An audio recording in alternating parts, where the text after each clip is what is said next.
नमस्कार, मैं Abhishek Raj, CEO founder Easyway Global. Sunday सवाल में आप सभी का स्वागत है। आप लोगों को पता है कि संडे सवाल में हम आपके कमेंट का जवाब देते हैं। बहुत सारे कमेंट बच्चे करते हैं, उनमें से जो सिलेक्टेड कमेंट होते हैं उसका मैं यहाँ पे जवाब देता हूँ, उसके बारे में मैं बताता हूँ। अगर आप भी सवाल पूछना चाहते हैं, आपके भी दिल में कोई सवाल है अपने करियर को लेकर, अपने पढ़ाई को लेकर, कोचिंग को लेकर, किसी भी तरह का कोई भी सवाल है जो रिलेटेड है ITI से, तो आप कमेंट बॉक्स में कमेंट करके हमें बता सकते हैं। कमेंट करने का फॉर्मेट ये है, सबसे पहले आपको अपना यहाँ पर नाम लिखना होगा, इसके बाद अपना ट्रेड लिखना होगा, अपना स्टेट लिखना होगा और यहाँ पे अपना क्वेश्चन से लिखना होगा। इस फॉर्मेट में जो कमेंट करेगा उसका सवाल का जवाब मैं इस एपिसोड में देता हूँ हर संडे को। तो चलिए आज का ये 36वां एपिसोड मैं शुरू करता हूँ। सबसे पहला सवाल है, नेम है विशाल कुमार इनका और इनका ट्रेड इलेक्ट्रीशियन है, बिहार से। इन्होंने पूछा है कि सर मेरा सवाल यह है कि मेरा सिलेक्शन लावा इंटरनेशनल प्राइवेट कंपनी में हो गया है और वहाँ से अप्रेंटिसशिप करने पे क्या इसका बेनिफिट मिलेगा, फ्यूचर के लिए क्या फ़ायदा हो सकता है, इसमें अप्रेंटिसशिप करना चाहिए या नहीं करना चाहिए। इनका सवाल काफ़ी अच्छा है। मैं ऐसे सवालों को लाता हूं जिससे बहुत सारे बच्चों को बेनिफिट मिल सके, ठीक है।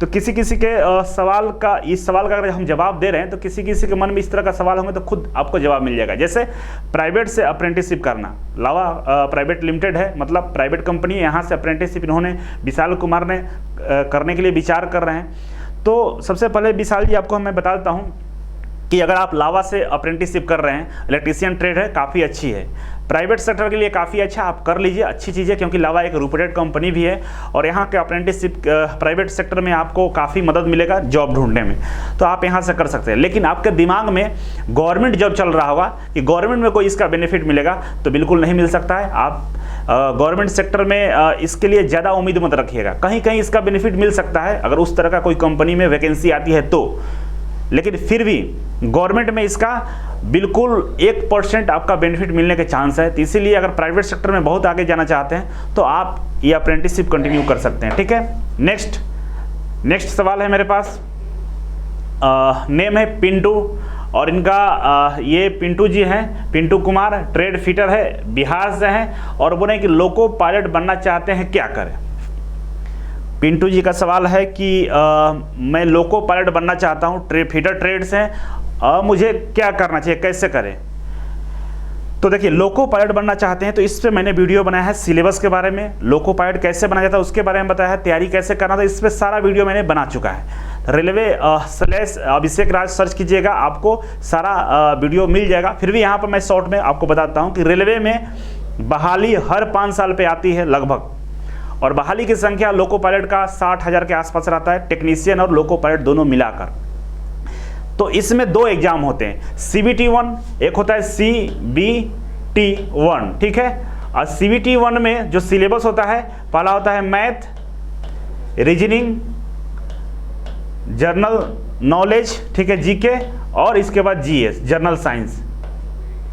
ये 4 सब्जेक्ट का CBT1 एग्जाम होता है, इसको क्वालिफाई करना पड़ता है, ठीक है। इसमें 15 गुना बच्चों को क्वालिफाई किया जाता है, जो सीटों की संख्या से 15 गुना बच्चों को क्वालिफाई किया जाता है। अगर 60,000 सीट है मतलब 9 लाख बच्चों को क्वालिफाई किया जाएगा।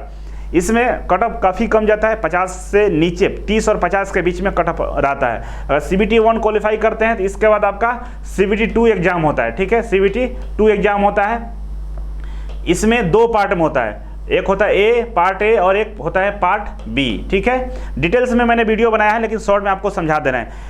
पार्ट ए है, इसमें आपको पहला मैथ, दूसरा रीजनिंग, तीसरा जीके, GS और इंजीनियरिंग ड्राइंग, और इसके बाद आता है जर्नल साइंस, ठीक है।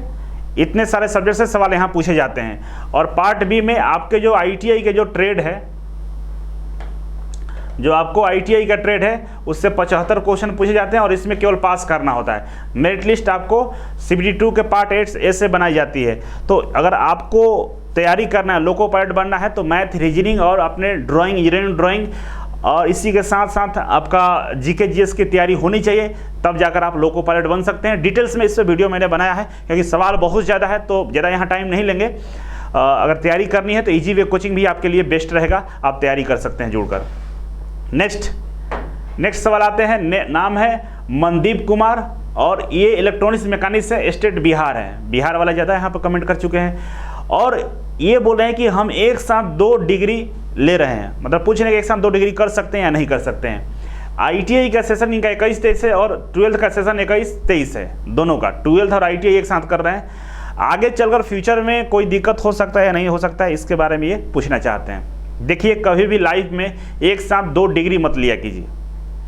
ऑन कैमरा बहुत सारी चीज़ें हम नहीं बोल सकते हैं, जो रूल्स है उसके बारे में आपको हम बता रहे हैं कि एक साथ 2 डिग्री लेना काफ़ी नुकसानदायक है, क्योंकि फिर उस डिग्री का उपयोग कहीं नहीं कर पाएंगे और पकड़े जाएंगे तो आपकी नौकरी भी चली जाएगी। इसलिए एक साथ 2 डिग्री लेने का प्रयास न करें। अगर ले रहे हैं तो किसी को बताने की आवश्यकता नहीं है, हो सकता है बताने से आपको समस्याएं आ सकती है, ठीक है।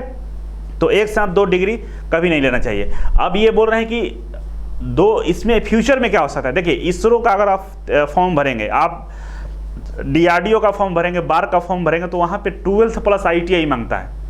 और 12th और ITI जब आप दोनों एक साथ कर रहे हैं तो फिर वो फॉर्म को आप नहीं भर पाएंगे। इसी तरह जहाँ जहाँ 12th वाला फॉर्म आएगा, 12th के साथ ITI आएगा, वहाँ आप फॉर्म को नहीं भर पाएंगे और ये आपका सबसे बड़ा नुकसान है। नौकरी कहीं हो भी जाती है और किसी तरह से पता चल जाता है डिपार्टमेंट को कि आपका सेशन दोनों सेम है और दोनों रेगुलर डिग्री है, तो आपकी नौकरी भी जा सकती है। इसीलिए मैं बोलूँगा कि 2 डिग्री एक साथ लेना काफ़ी हानिकारक है, नहीं लेना चाहिए, ठीक है। अगला सवाल है, माही कुमारी का स्टेट इनका बिहार है और इलेक्ट्रॉनिक्स मैकेनिक्स से सेशन इनका 20-22 है। बोल रही हैं कि सरकारी जॉब कैसे मिलेगा, क्या करेंगे। देखिए, इलेक्ट्रॉनिक्स मैकेनिक्स वाले एक बात समझ लीजिए आप लोग कि आप लोगों के लिए जॉब की कमी नहीं है, लेकिन आपको पता नहीं है, आप तैयारी नहीं करते, आप पढ़ते नहीं हैं। पढ़ना शुरू कीजिए। सबसे पहले आपका सबसे बड़ा जो सेक्टर है वो है रेलवे। रेलवे में असिस्टेंट लोको पायलट की भर्ती आती है, आपको टेक्नीशियन की आती है। साथ ही साथ आपका मेट्रो है, मेट्रो में सबसे ज़्यादा इलेक्ट्रीशियन फिटर से ज़्यादा आपकी इलेक्ट्रॉनिक्स मैकेनिक्स वालों की भर्ती आती है मेट्रो में। तो देश में लगभग 25 के आसपास मेट्रो हो गए।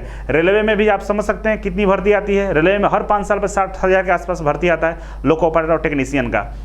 इसके साथ साथ आपका CISF है, सेंट्रल इंडस्ट्रियल फोर्स, BSF में आता है भर्ती।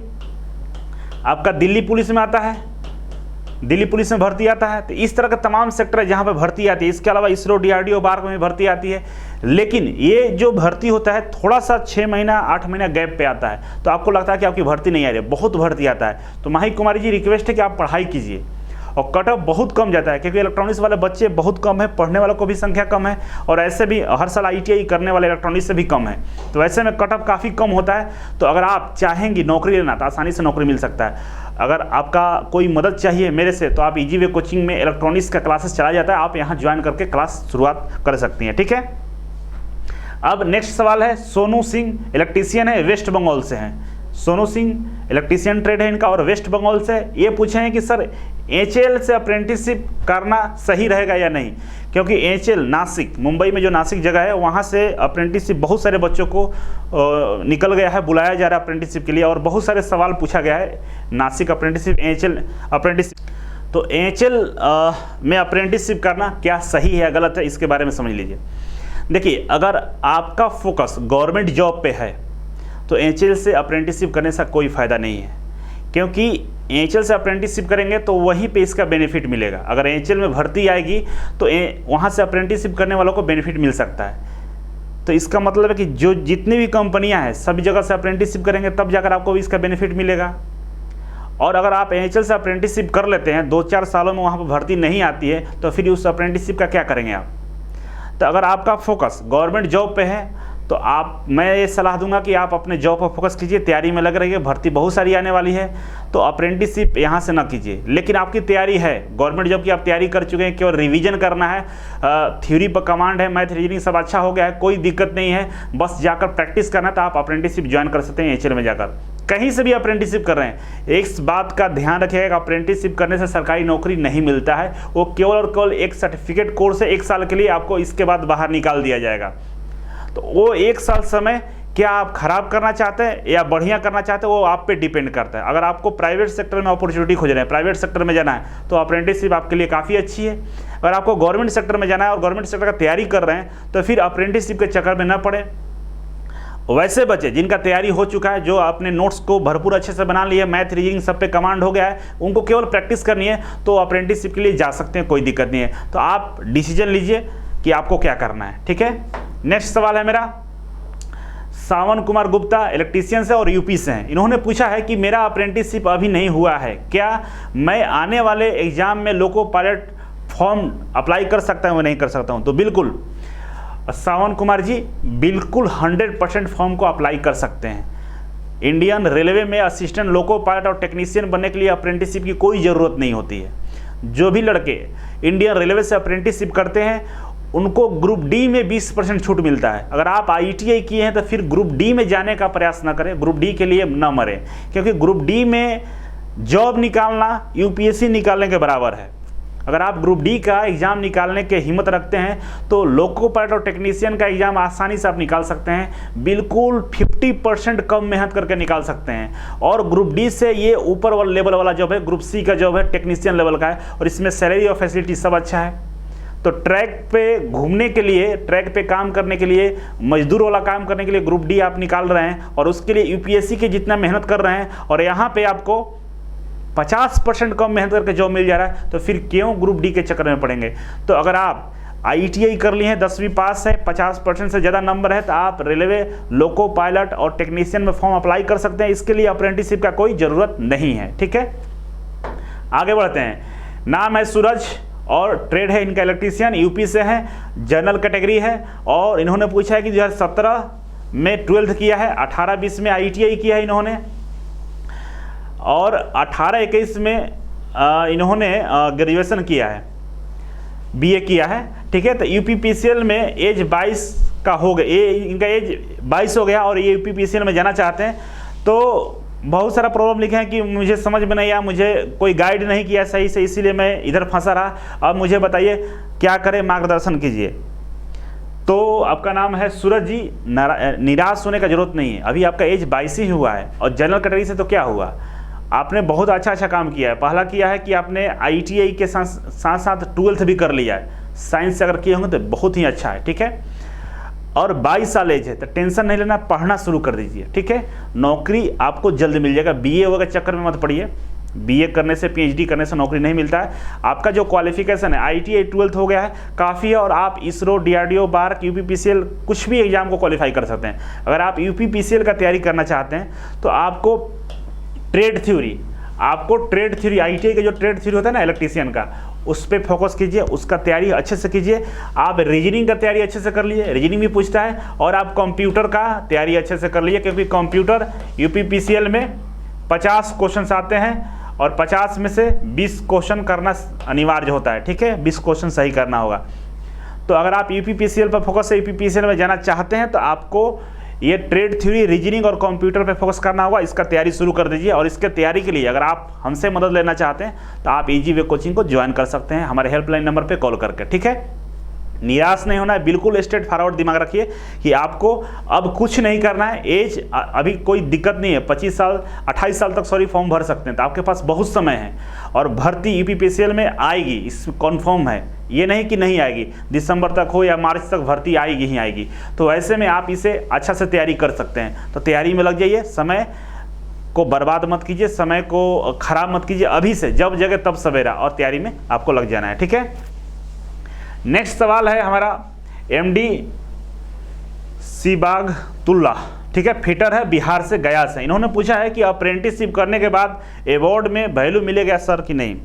पूछ रहे कि अप्रेंटिसशिप करने पे विदेशों में काम आएगा कि नहीं आएगा, विदेश जा सकते हैं।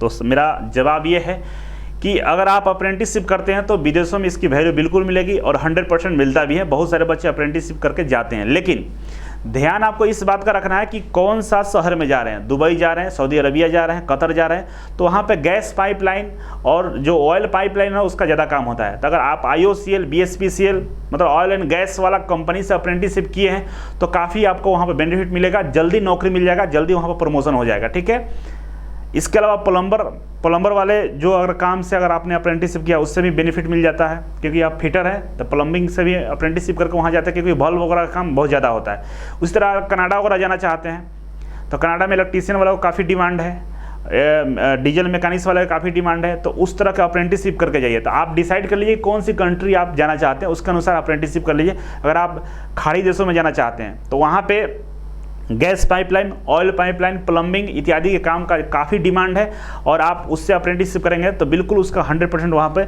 बेनिफिट आपको मिलने वाला है। ठीक है, नेक्स्ट सवाल है सत्यावन, फिटर है, उत्तर प्रदेश से। इन्होंने पूछा कि सर मैं रेलवे से अप्रेंटिसशिप कर रहा हूँ, मुझे रेलवे में इसका कितना बेनिफिट मिलेगा एंड प्राइवेट सेक्टर में इसका कितना बेनिफिट मिलेगा। देखिए, अगर आप रेलवे से अप्रेंटिसशिप कर रहे हैं तो सबसे पहले आपको बताता हूं कि रेलवे से अप्रेंटिसशिप करने पे ग्रुप डी में, रेलवे के ग्रुप डी में आपको 20% कोटा रिजर्व है और आप 20% आपके लिए सीट जो रिजर्व है उस पर आप फाइट कर सकते हैं। ठीक है, ये आपका एक बेनिफिट मिलेगा। दूसरा बेनिफिट आप पूछे हैं कि प्राइवेट सेक्टर में इसका क्या बेनिफिट मिलेगा, तो प्राइवेट सेक्टर में वही बेनिफिट मिलेगा जो सबको मिलता है। अगर आपके पास एक्सपीरियंस है, अप्रेंटिसशिप है, नॉलेज है तो थोड़ा सा प्रीफरेंस आपको मिलता है। रेलवे से किए हैं तो अच्छी बात है, कहीं पे आप जाएंगे तो बता सकते हैं प्राइवेट सेक्टर में कि मैंने रेलवे से अप्रेंटिसशिप किया है, तो थोड़ा बहुत तो आपको वहाँ पर वैल्यू मिलेगा ज़रूर। लेकिन रेलवे से अप्रेंटिसशिप करके आपको बस केवल रेलवे के ग्रुप डी में आपको यहाँ पर बेनिफिट मिलने वाला है। ठीक है, आप समझ गए होंगे। आगे बढ़ते हैं। नेक्स्ट है अभिषेक कुमार सिंह, पूछे फिटर से और ये दिल्ली से हैं। इन्होंने पूछा है कि अप्रेंटिसशिप कहाँ से करना चाहिए, गवर्नमेंट या प्राइवेट से। मुझे कोपा करना है, अभी बिना कॉलेज गए मैं कहाँ से कैसे कर सकता हूँ। तो देखिए, बिना कॉलेज गए कोई भी डिग्री लेना ही काफ़ी गलत काम है, नहीं करना चाहिए। क्या फ़ायदा डिग्री लेकर घूमने से। आप कॉलेज जाकर प्रॉपर तरीके से कोपा से आप स्टडी कीजिए, ज़्यादा बेस्ट रहेगा। क्योंकि कंप्यूटर एक ऐसा डिवाइस हो गया है दुनिया में कि इसके बिना कोई भी काम नहीं हो पा रहा है। अगर कोपा का भरपूर नॉलेज है तो आप किसी भी यूनिवर्सिटी, कॉलेज, किसी भी डिपार्टमेंट में आसानी से 25,000, 20,000, 15,000 जॉब कमा सकते हैं। 10-12 हज़ार रुपये तो ऐसे नॉर्मल छोटा छोटा जो ऑर्गेनाइजेशन स्कूल वगैरह होता है वो देता है। अगर बड़े सेक्टर में आप चले जाएंगे तो 20-25 हज़ार रुपये आसानी से आपको मिलेगा। मतलब आपको गवर्नमेंट या प्राइवेट फ़र्क नहीं पड़ेगा, पैसा अच्छा कमा सकते हैं, लेकिन उसके लिए नॉलेज होना चाहिए। नॉलेज कब मिलेगा, जब आप रेगुलर स्टडी कीजिएगा। दूसरा, अप्रेंटिसशिप आप पूछ रहे कहाँ से करना चाहिए, गवर्नमेंट से या प्राइवेट से। वैसे आप गवर्नमेंट से अप्रेंटिसशिप करेंगे तो ज़्यादा बेटर रहेगा, क्योंकि गवर्नमेंट वाले सेक्टर से अगर सर्टिफिकेट आपको मिलता है तो कहीं भी प्राइवेट ऑफिस या कंपनी में अगर आप दिखाते हैं थोड़ा सा लोग वैल्यू देता है। लेकिन वहीं प्राइवेट से कर लेते हैं तो लोगों के मन में शक रहता है कि क्या ये सच में अप्रेंटिसशिप करके डिग्री लिया है या ऐसे ही घर से ही ले लिया है। कुछ शक के निगाहों से आपको देखते हैं। वहीं गवर्नमेंट से करेंगे तो ये चीज़ें नहीं दिमाग में आता है, लोग समझते हैं कि कुछ ना कुछ पढ़ा जरूर होगा। इसीलिए दो आपका मेरे तरफ से सजेशन है। पहला कि आप कोपा से कर रहे हैं तो रेगुलर कॉलेज जाकर डिग्री लीजिए, मतलब ITI कीजिए। और दूसरा, अप्रेंटिसशिप करें तो गवर्नमेंट से कीजिए, ज़्यादा बेटर रहेगा। ठीक है, नेक्स्ट है आदर्श दुबे, पूछें यूपी से, मशीनिस्ट है। ये पूछ रहे हैं कि सर अगर मैं अप्रेंटिसशिप BHL से करूं तो क्या रेलवे में 20% डिस्काउंट मिलेगा या नहीं। बिल्कुल नहीं मिलेगा। अप्रेंटिसशिप का मतलब ये होता है कि जो जहां से अप्रेंटिसशिप करता है उसका बेनिफिट वहीं पे मिलता है। आप रेलवे से अप्रेंटिसशिप करके आप BHL में बेनिफिट नहीं ले सकते हैं, या BHL में अप्रेंटिसशिप करके आप रेलवे में बेनिफिट नहीं ले सकते हैं। तो 20% वाला जो कोटा है वो आपको नहीं। आज का सवाल कंप्लीट हो गया। अगर आप भी चाहते हैं कमेंट करना, हमसे सवाल कोई पूछना, तो संडे सवाल का एपिसोड मिस मत कीजिएगा। हर संडे ये एपिसोड हम लेकर आते हैं और आपके सवालों का हम जवाब देते हैं। तो आप भी कमेंट इस फॉर्मेट में कर सकते हैं जो फॉर्मेट आपको मैं बताया हूँ। और तैयारी के लिए इजी वे कोचिंग को ज्वाइन कर सकते हैं। चाहे आप रेलवे की तैयारी कर रहे हो, मेट्रो हो, इसरो, DRDO, बार्क, सेल के लिए, ITI के जो भी गवर्नमेंट जॉब की आपको तैयारी करनी है, आप इजी वे कोचिंग ज्वाइन करके आसानी से तैयारी कर सकते हैं। तो चलिए नेक्स्ट एपिसोड में मुलाकात होगा। Thank you so much.